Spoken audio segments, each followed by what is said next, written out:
Ryan wants a new car. He's standing in the dealership with two pieces of paper in front of him. One says $209 a month, the other says $522 a month. Every instinct in his body says take the cheaper one. That instinct is about to cost him tens of thousands of dollars, and he won't find out for 6 years. Let's slow down and actually run this. Ryan makes $58,000 a year. He wants a $30,000 sedan. The salesman lays out two versions of the same decision. Path 1, lease. $2,000 down, $299 a month, 36 months. New car every 3 years. Full warranty. Nothing to think about. Path 2, buy. $3,000 down, a 60-month loan at 6%, $522 a month. Higher payment, but the car is his at the end. Ryan does what most people do. He looks at the monthly number and picks the lease. Lower payment, brand new car, zero maintenance stress. He drives off the lot feeling like he won. For 3 years, Path 1 is genuinely great. Something rattles under the hood? Covered, brakes wear down? Covered, AC dies in July? Covered, Ryan's only costs are the lease payment, insurance, and gas. That's it. But here's what Ryan doesn't clock yet. Every payment he makes on the lease is rent. Every payment he would have made on the loan is equity. Same dollar amount range, completely different destination. Year 3 arrives. The lease is up. Ryan has paid roughly $12,800 total. If he'd bought instead, he'd have paid closer to $21,800, by this point about $9,000 more. On paper, leasing crushed it.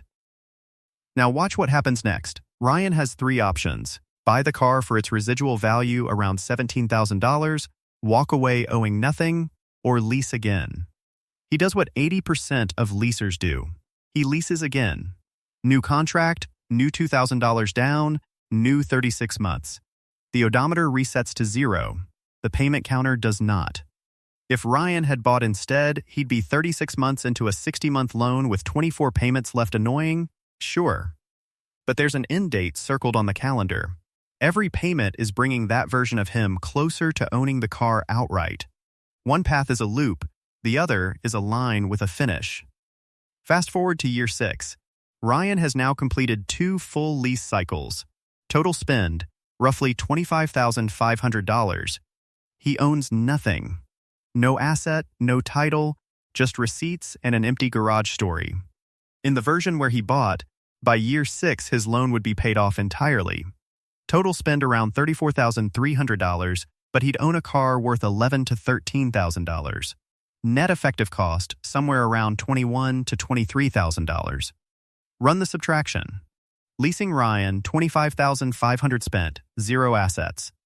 Buying Ryan, roughly $22,000 effective cost, and a paid-off car sitting in the driveway. The flip already happened. Quietly, nobody announced it. And here's what never made it onto that $299 sticker. Mileage caps. Most leases allow 10,000 to 12,000 miles a year. The average American drives 13,500. That means the average driver is already over the limit before the lease ends at 15 to 25 cents a mile. That's an $800 plus surprise bill waiting at drop-off. Wear and tear.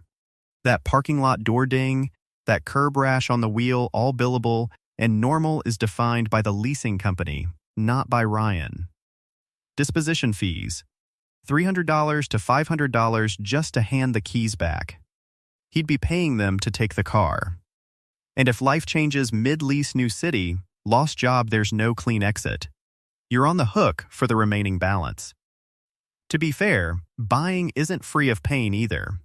Once the warranty runs out around year 3 or 4, every repair is Ryan's problem. $1,200 to $1,800 a year on average, some years just oil changes, some years a $2,000 transmission bill that wrecks his month. And leasing genuinely does make sense in specific cases. If Ryan were self-employed, lease payments can be partially deductible, which can erase the ownership gap entirely. If he drove something high performance where out-of-warranty repairs are brutal, staying inside a warranty window permanently has real dollar value. And if he actually invested the $223 a month he saved by leasing instead of spending it, that's a different equation. Most people don't have that discipline. Be honest with yourself about whether you would. For the average person driving an average car, buying and holding wins. It's not the exciting answer. Nobody's filming a TikTok about a paid-off Camry. But the math doesn't check your excitement level before it settles the score. Ryan walked in thinking he'd already won because the monthly number was smaller. He hadn't run it past month 1. The real trap was never leasing versus buying. It's making a $30,000 decision off a monthly number and never asking what it costs you 5 years out, 10 years out, over a lifetime. So next time someone slides a payment across the desk that looks almost too good to be true, ask one question. What does this actually cost me when it's all over? That's the only number that matters.